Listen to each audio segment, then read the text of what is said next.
Hello, and welcome to this snapshot regarding pseudoephedrine and dextromethorphan. This snapshot is part of Module 6 of the Medical College of Wisconsin School of Pharmacy, Wisconsin MPJE Review. So, let's start with pseudoephedrine. Begin with a quick situation to highlight the most important aspects of selling pseudoephedrine. In this case, you're working in a retail pharmacy and a customer is asked to buy a box of Aleve D sinus and headache. And this contains 220 milligrams of naproxen and 120 milligrams of pseudoephedrine. One box contains 10 caplets. First of all, where does he have to go to buy these? He must get them from behind the counter in the pharmacy department, sold by a pharmacist or someone under the pharmacist's supervision. What's the maximum daily and monthly amount he could buy?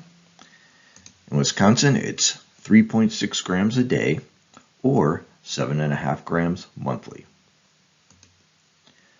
What documentation system must be used before selling him this product? The answer to this is the National Precursor Log Exchange, or NPLEX.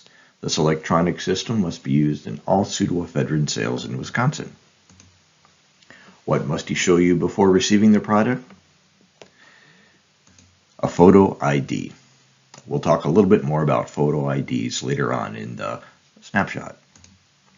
Finally, what do you have to put on the box that you sell to him? The answer here is that the pharmacy name and address must be affixed to the container before the sale. Some background. In 2005, the Combat Methamphetamine Epidemic Act, or CMEA, was passed by Congress. Pursuant to this act, DEA created additional regulations that overall limit and monitor retail sales of methamphetamine precursors. These are termed in the regulations as Scheduled Listed Chemical Products, or SLCPs. These products include pseudoephedrine, which is the product of most concern for us, ephedrine, and phenylpropanolamine. Now, phenylpropanolamine was taken off the market in the U.S. due to the risk of stroke, but it is still by name in the statutes and rules. So, this act established rules for sellers. Pharmacies or other sellers must self-certify annually with DEA and provide training to any and all employees who sell these products at retail. It provided that any OTC packages of these drugs must be in unit dose or blister packaging and kept in a locked cabinet or behind the counter. The unit dose or blister packaging requirement is waived for liquid dosage forms.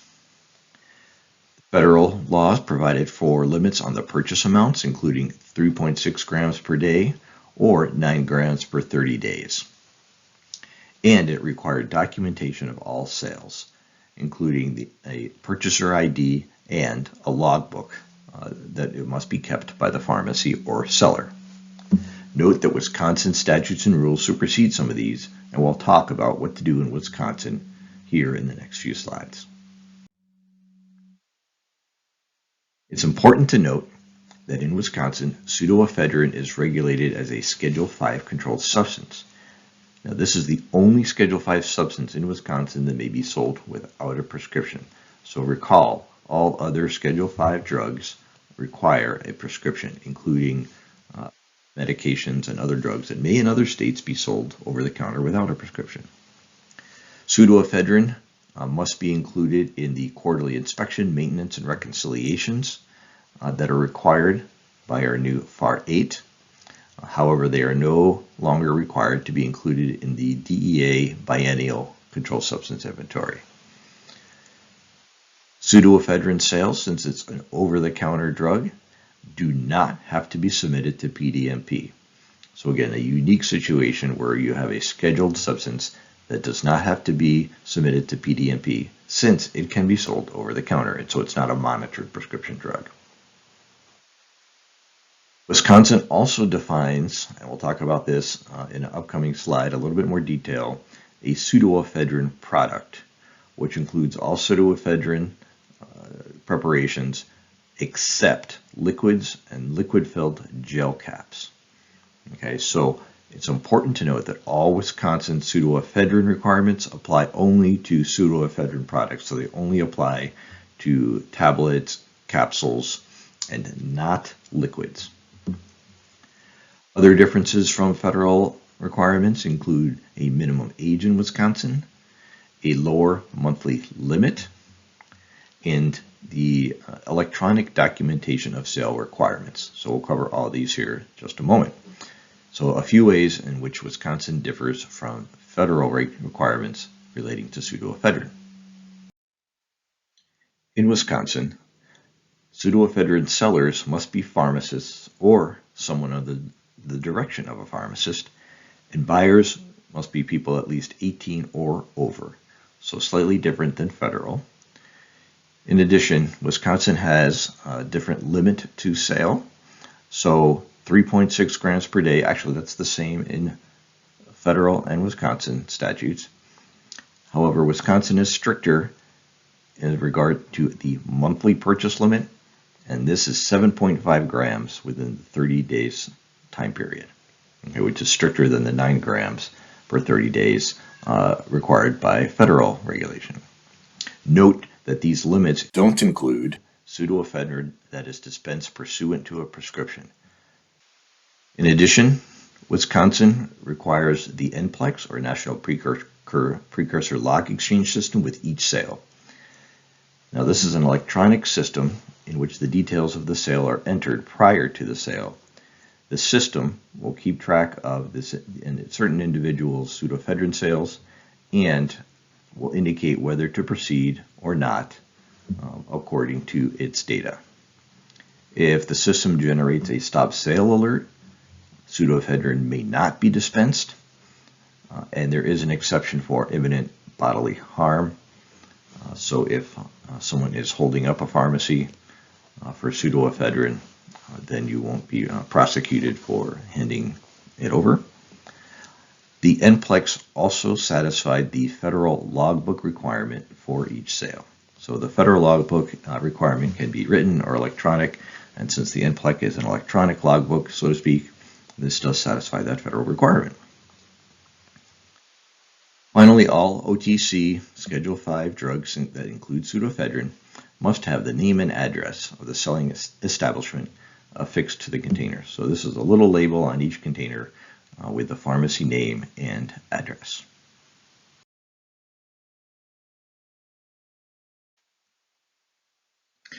After talking about pseudoephedrine products, let's go back for a moment and address pseudoephedrine liquids and gel caps. Now remember, Wisconsin law exempts these products from its definition of pseudoephedrine products. And most of our Wisconsin requirements are around pseudoephedrine products, which are those solids and capsules. So liquids and gel caps don't fall under this definition. However, they are still a Schedule 5 substance. They are still included in the federal CMEA requirements for pseudoephedrine. And so we must follow federal regulations and requirements for purchasing pseudoephedrine liquids and gel caps, such as presenting a photo ID, signing a written or electronic logbook, being under that 9 grams a day per 30-day limit and 3.6 grams daily limit for these products. However, we also have another Wisconsin requirement detailed in 961.23 sub 5, in which patients may only buy over the counter a maximum of 113 grams, which turns out to be about 4 fluid ounces, of a pseudoephedrine containing liquid every 48 hours. So this also technically applies to gel caps, but for someone who is wanting to buy a bottle of liquid cough syrup that contains pseudoephedrine, I interpret this as saying that they may only buy 4 fluid ounces within that 48-hour time period. And so this is different and a more strict requirement from federal and other Wisconsin state requirements. So it's a little confusing when we come to those liquids and gel caps. but it's important to recognize the difference. Wisconsin requires for their ID card requirement just an ID card containing the person's photograph. So if you have a photo ID, that is sufficient in Wisconsin to purchase pseudoephedrine. Federal regulations permit a wide variety of IDs, and only those that have a photograph are acceptable for pseudoephedrine purchases in Wisconsin. So these include your typical ID forms such as a driver's license card, ID card, U.S. or non-U.S. passport, armed forces card, tribal ID card, and things like a permanent resident card or a school ID card. Even a Canadian driver's license, anything that has a photo, can be okay for pseudoephedrine. Note that these last three items that are here in red are okay for pseudoephedrine, but remember they're not okay for identification purposes for picking up a Schedule 2 or 3 prescription in Wisconsin. What are the record-keeping requirements for pseudoephedrine sales? The buyer's name, address, date of birth, their photo ID type and number that is on the photo ID, as well as their signature are required. The product name and the quantity in grams of pseudoephedrine that's being sold also must be entered, as well as the name of the pharmacist who is either selling or supervising the sale. So again, this is the name of the pharmacist, not necessarily the individual who is doing the actual sale. Note that all pseudoephedrine sales must be kept for a minimum of 2 years, and both by state and Wisconsin requirements. So this is an exception to that typical 5-year Wisconsin record-keeping rule. I've included this chart, and I know it's a little busy and a little confusing, as a summary of all the requirements for OTC sales of pseudoephedrine and other Schedule 5 drugs, but mostly pseudoephedrine. Okay, so I divided it into pseudoephedrine products and pseudoephedrine liquid or gel caps. I know there's a lot here, but it's important to know and realize what these different requirements are for these products for your MPJE. I've included this as well in Moodle in the tables and figures attachments. As a side note, ephedrine, which has also been used as a precursor to manufacturing methamphetamine, is subject to federal CMEA rules as well, similar to those for pseudoephedrine. In Wisconsin, however, ephedrine-only products or ephedrine products that have therapeutically insignificant quantities of other ingredients are in Schedule 4. So these are prescription only and cannot be sold over the counter. So day-to-day practice, we see much less ephedrine than pseudoephedrine. Let's talk a little bit about dextromethorphan. So in 2018, Wisconsin passed a law prohibiting the sale of dextromethorphan to people under 18, and an ID must be provided for anyone who looks under 25. Okay, the reason for this is that there is some potential for abuse of dextromethorphan in large doses, and there were reports of minors being the individuals most likely to do this. High doses of dextromethorphan can cause dissociative or hallucinogenic effects, much like opioids. Many products contain dextromethorphan as a cough suppressant, so this might include things like Robitussin, NyQuil, Vicks, Delsum, anything generally with DM in the name of it. So usually there will be some type of age check either at the cashier or at the pharmacy. So be cautious when selling cough and cold products to minors, and check your product and ID the purchaser if needed for dextromethorphan. So while we're on the subject of restricted OTC items, just a few words on the sale of poisons in pharmacies. So this is probably more of a historical thing than a current practice. However, it is still in our statutes and thus still fair game for the MPJE. So with regard to the sale of poisons, Wisconsin regards the sale of poisons as, quote, highly toxic substances.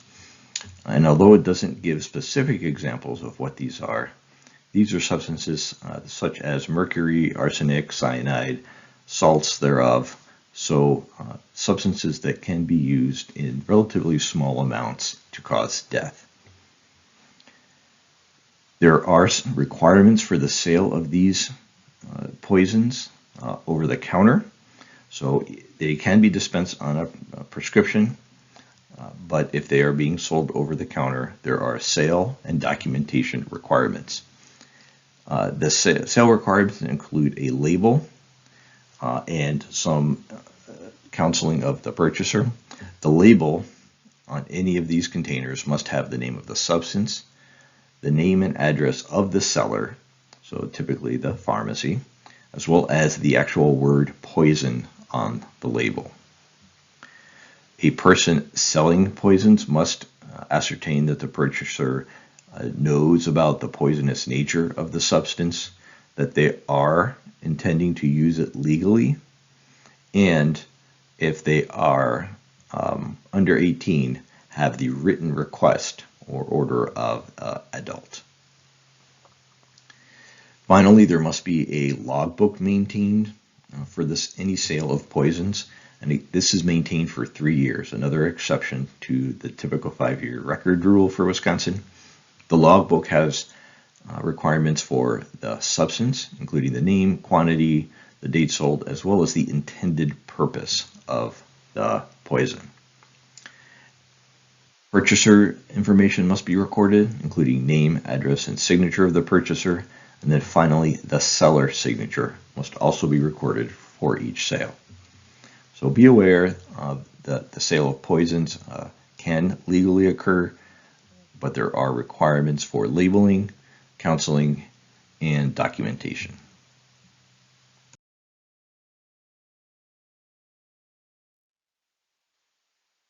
So this snapshot has dealt with pseudoephedrine, dextromethorphan, and poisons. It's been part of Module 6 of our MCW School of Pharmacy, Wisconsin MPJE Review. And please see our companion questions for further practice. Thank you very much, and we'll see you in another snapshot.